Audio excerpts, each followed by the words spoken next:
This is some good shit right here. There it is in Tibetan. This is Chicken Philosophy, part 19.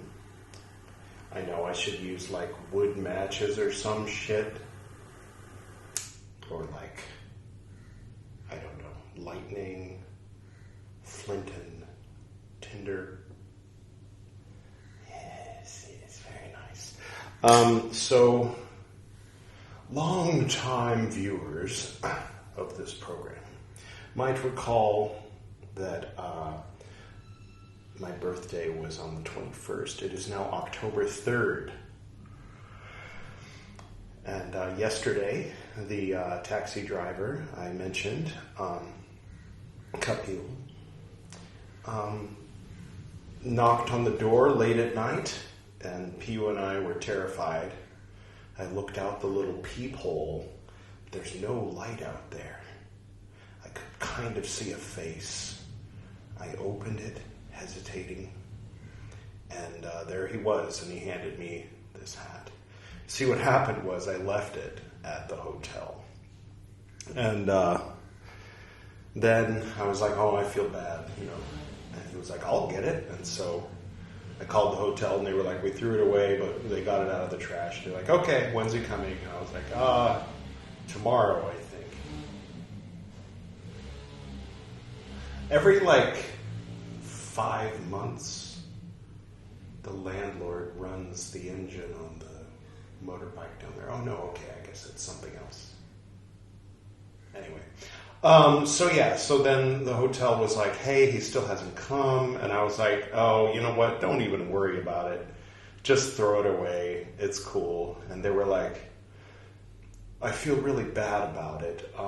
Can you tell him that we'll hold on to it for a few more days if he can come? And so then I told him, I forwarded him the message, and then he had to go out of town, and then the train broke down, and he was in the jungle in the pouring rain for 12 hours, and then he came back.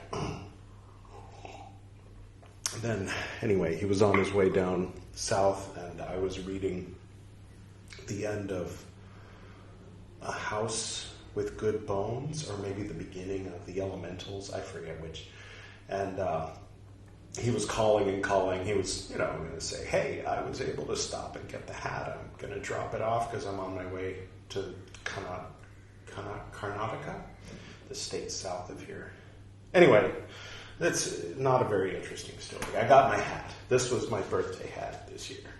45-year-old man buys himself a birthday hat, and everybody's running around like chickens with their heads cut off, trying to make sure I don't lose it. It's the sort of thing a 4-year-old would do, but a 7-year-old would be too old for. I'll continue with the reading for today. I thought you might enjoy seeing some of the books down here, which is why I decided to do it this way today.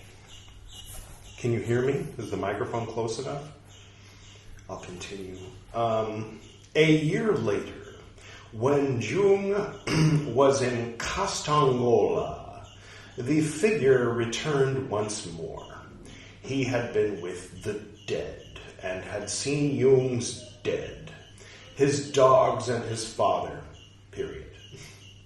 He stated that he was a wanderer who changed the form in which he appeared. However, he wanted to know who he really was. He asked Jung's eye to tell him this, as it would free him. On the following day, Jung's eye asked his soul about him. Like you do. She indicated that the first time she saw him, he had a terrifying beauty, like Dionysus. On the second occasion, he had a deathly pallor. Jung's eye, wondered if this was the self, the pleroma, which led to the question of how it could appear in human form. So we got the eye, the self, and the soul.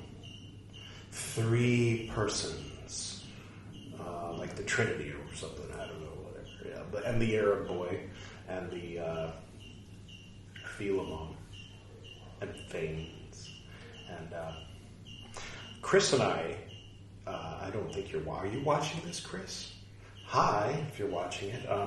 We used to have an inner Arab as well, but rather than a, royal youth, ours was a receptionist that sat at the front desk of our minds to determine what, he received messages in the form of letters or whatever. He'd receive papers, and he'd go through and decide what should be allowed to come out of the mouth. And sometimes he'd fall asleep, usually when we were high. It's not the Chris you're thinking of. He's a perfectly respectful person who doesn't have a past, if it's the one you're thinking of. Totally different Chris, just for the record. In fact, his name isn't Chris, it's something else. Okay, I'll just keep reading. Shall I?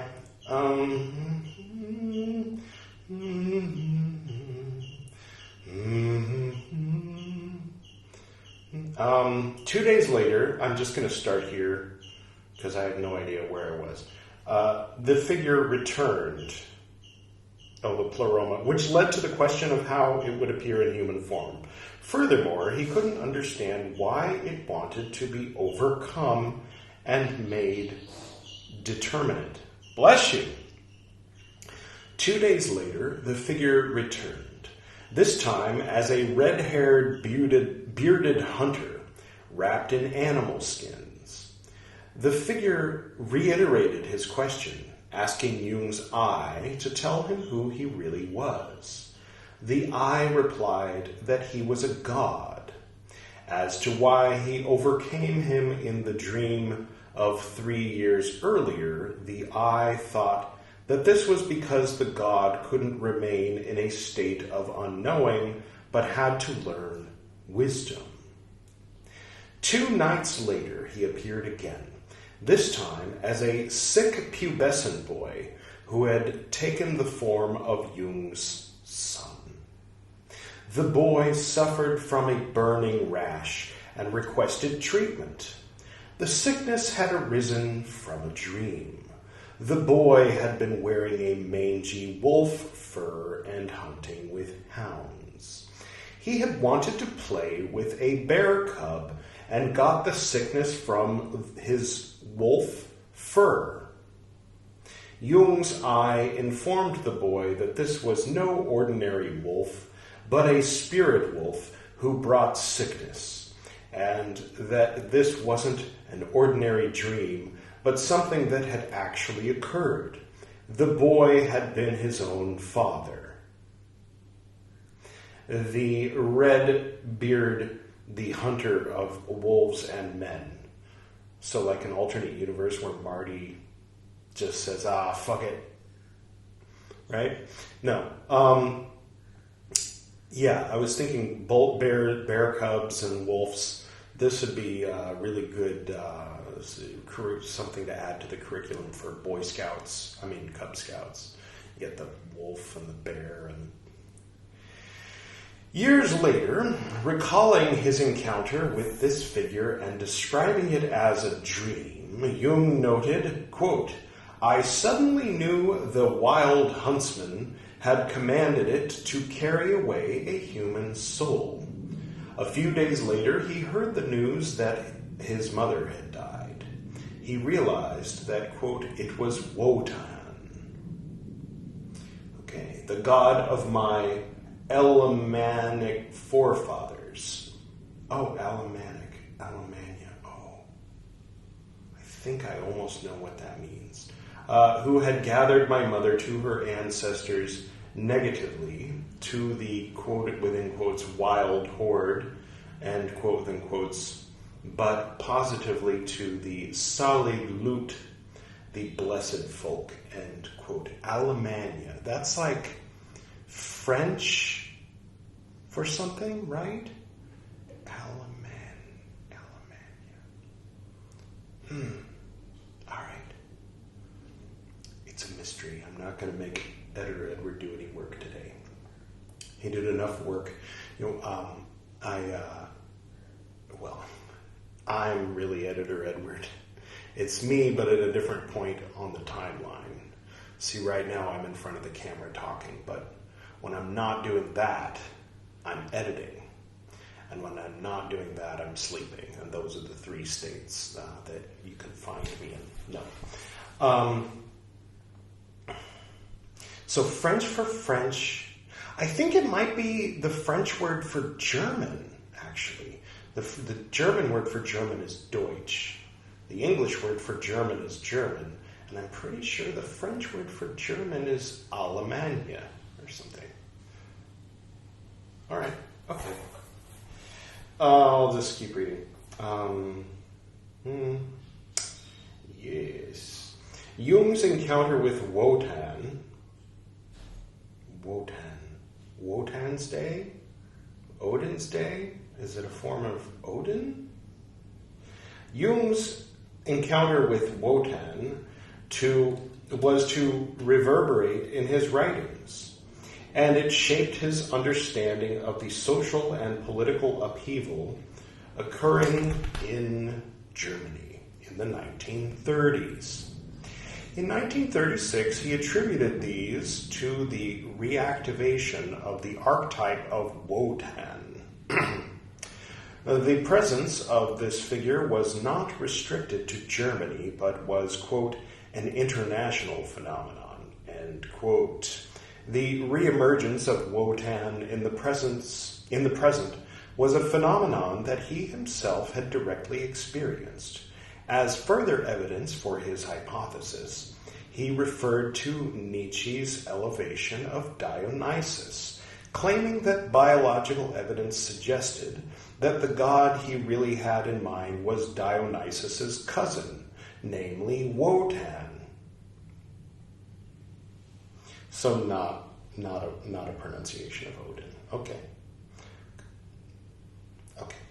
This part of Jung's argument, which played a critical role in his understanding of Nietzsche and the reading of Thus Spoke Zarathustra in his seminars in the 1930s, was clearly shaped by his own encounter with this figure. In a seminar in February 1936, Jung described Wotan's attributes as follows.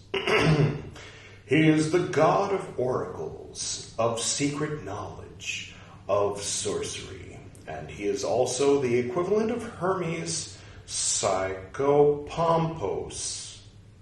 Psycho and Pompos. Okay, no.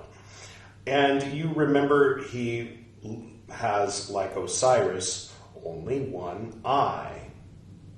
I didn't know that about Osiris. I knew he was missing his pecker, but they made him a gold one. Anyway, the other eye is sacrificed to the underworld. Oh, so it is Odin. Dionysus is the brother of Odin. I mean, I know it all goes back to, like, Proto-Indo-European, like, religion, the Sky Father and all that, but I think in Romania there was the I want to say Usivo, but I don't know if that's the right word. There was a common ancestor of Celtic, Germanic, Greek, Roman, Latin, and so on. Usivo? Am I thinking of something else? In Romania, like, I don't know how many thousand years ago, 6,000 years ago, however many thousand years ago, at least linguistically, the language, of course, can follow along hereditary lines, but also can not do that. For example, many hundreds of millions of people in the country I'm in right now speak English, yet they are not ethnically British. See how that works? So sometimes languages can spread without DNA attached to it. And perhaps myths can as well. But Wotan as the brother of Dionysus. Well, I mean, I think this is coming from one of the spirits in his head, right? Was it his soul that told him this? Who said that it was Dionysus' cousin, claiming Nietzsche's elevation of Dionysus? Nietzsche says that Wotan is the brother of Dionysus. Okay, he's the one who's got it all fucked up. Okay. Doesn't surprise me. Not even a little bit. But anyway, I'll keep reading. Therefore he is exceedingly apt. Symbol. He is an exceedingly apt symbol for our modern world, in which the unconscious really comes to the foreground like a river, and forces us to turn one eye inward upon it, in order that we may be adapted to that side also. We feel now that the greatest enemy is threatening us, not from without, but from within. So, on account of all his qualities, Wotan expresses the spirit of the time to an extent which is uncanny, and that wisdom or knowledge is really wild. It is nature's wisdom. Wotan is not the god of civilized beings, but a condition of nature. Cool. I'll keep reading after a sip of old cafe.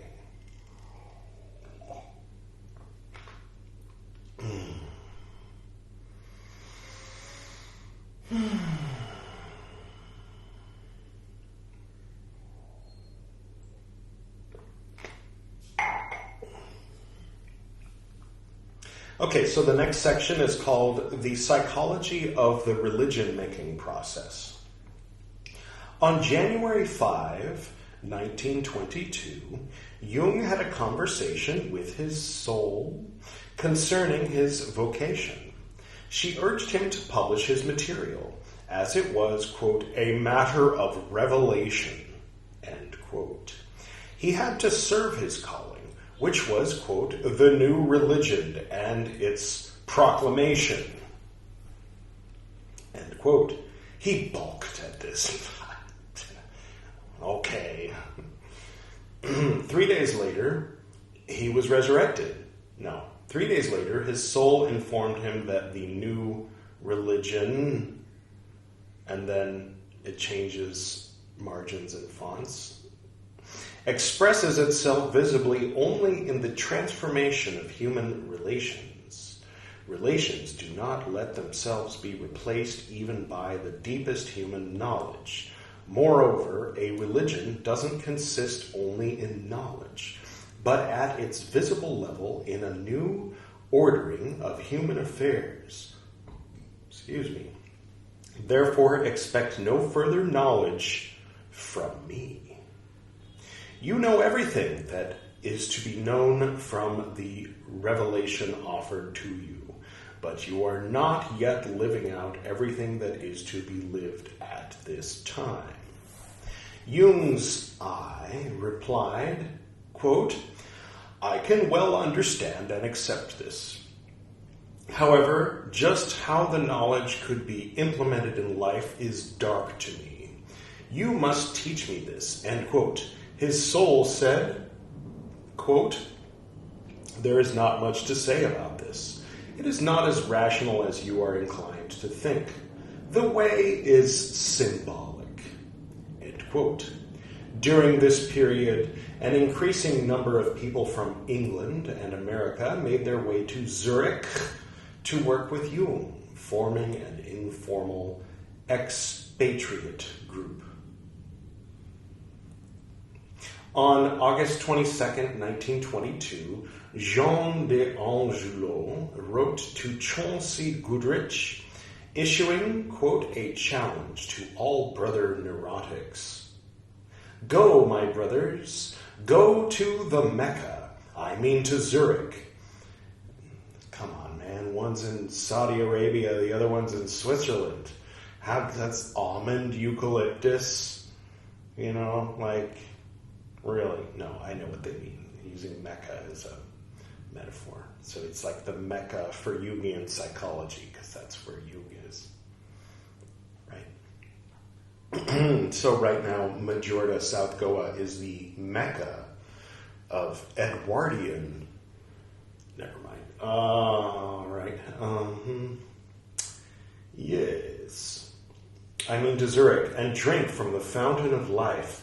All ye who are dead in your souls, go and seek new life. In 1922, Jung wrote a paper on the relation of analytical psychology to literary works. He differentiated two types of work. The first, which sprang entirely from the author's intention, and the second, which seized the author. Examples of the latter were Nietzsche's Zarathustra and the second part of Goethe's Faust. He held that these works stemmed from the collective unconscious. Honestly, Thomas and the Wolf kind of took hold of me and made me write it and publish it. And I wanted to be a writer when I was like 5, but it wasn't something that I was like hung up on. But then after I was compelled to write and publish Thomas and the Wolf, I was like calling back to, when I was 5, I wanted to be a writer, but it was another one of those overt motivators for those of you paying attention. And Scientologists obviously will get the reference. Unless you're one of those who, obeys your masters and doesn't read the Tech Dictionary, which, by the way, if you Google Tech Dictionary PDF, you might note that it's on my website, that it's made publicly available. Anyway, where was I? I keep losing my place. Two types of work. Goethe's Faust. He held that these works stemmed from the collective unconscious. In such cases, the creative process consisted of the unconscious activation of an archetypal image. The archetypes released in us a voice that was stronger than our own. This is margin change. Whoever speaks in primordial images speaks with 1,000 voices. He enthralls and empowers. He transmutes our personal destiny into the destiny of mankind, and evokes in us all those beneficent forces that ever and anon have enabled humanity to find a refuge from every peril and to outlive the longest night. Back to normal Sonu text. Artists who produced such works educated the spirit of the age and compensated the one-sidedness of the present. In describing the genesis of these symbolic works, it appears that Jung had his own activities in mind. Thus, while he refused to regard Liber Novus as art, his reflections on its composition were nevertheless a critical source of his subsequent conceptions and theories of art. The implicit questions that this paper raised was whether psychology could now serve the function of educating the spirit of the age and compensating the one-sidedness of the present. From this period onward, Jung came to conceive of the task of his psychology in precisely such a manner. On November 25, 1922, Jung, Emma Jung, and Tony Wolff left the club. In July 1923, Jung gave a series of seminars in Polzeath, Cornwall, England, is how you pronounce it. Polzeath, spelled like it sounds. And the Analytical Psychology Club in London had been founded the previous year. The seminar was organized by Peter Baines and Esther Harding. Sorry. And 29 people attended. Jung gave 12 lectures over a fortnight. The seminar had two main themes: the techniques of analysis and the historical psychological effects of Christianity. Spoilers, they're not good. Just kidding. Maybe this much kidding. Sorry. Sorry, I'm just being an ass. During this period, the themes of the psychology of religion and the relationship between religion and psychology became increasingly prominent in Jung's work. He attempted to develop a psychology of the religion-making process. His interest lay not in proclaiming a new prophetic revelation, but in the psychology of religious experiences. Okay. Oh, right. His interest lay not in proclaiming a new prophetic revelation, but in the psychology of religious experiences. Emphasis, right?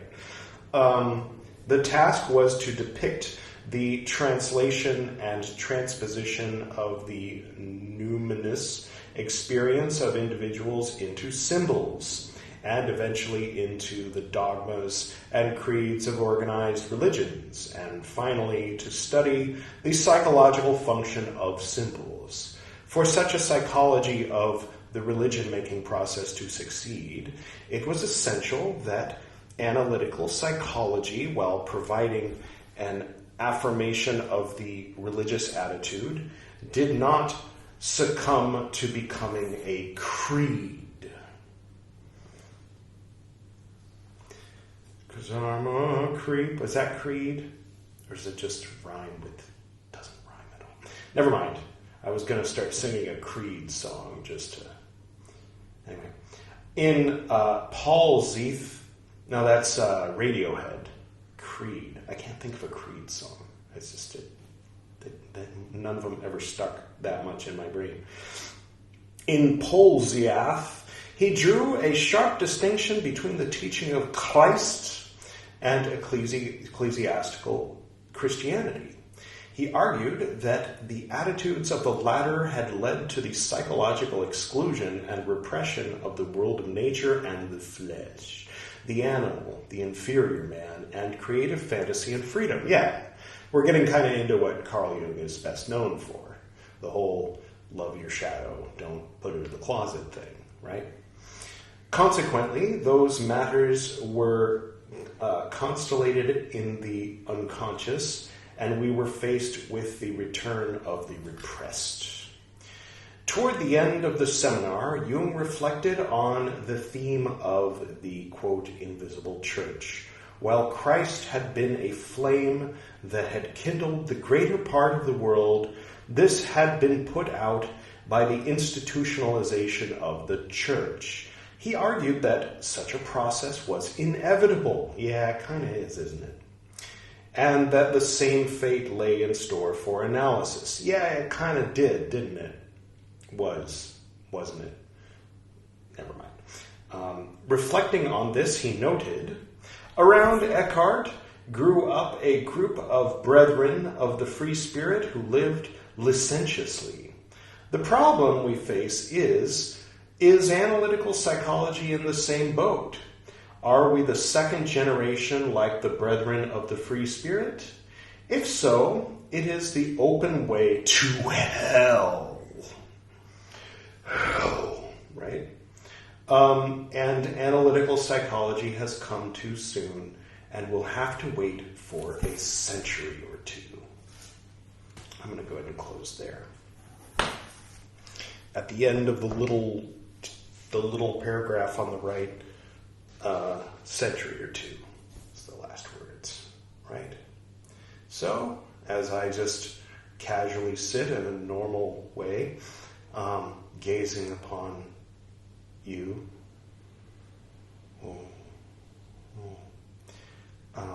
I will go ahead and say to you, using the mudra of, as my grandpa put it, the footprint of the American chicken. Actually, that was the peace sign. Isn't that like a rune upside down? I forget. There's an origin story to the peace sign. But anyway. All right. Until next time.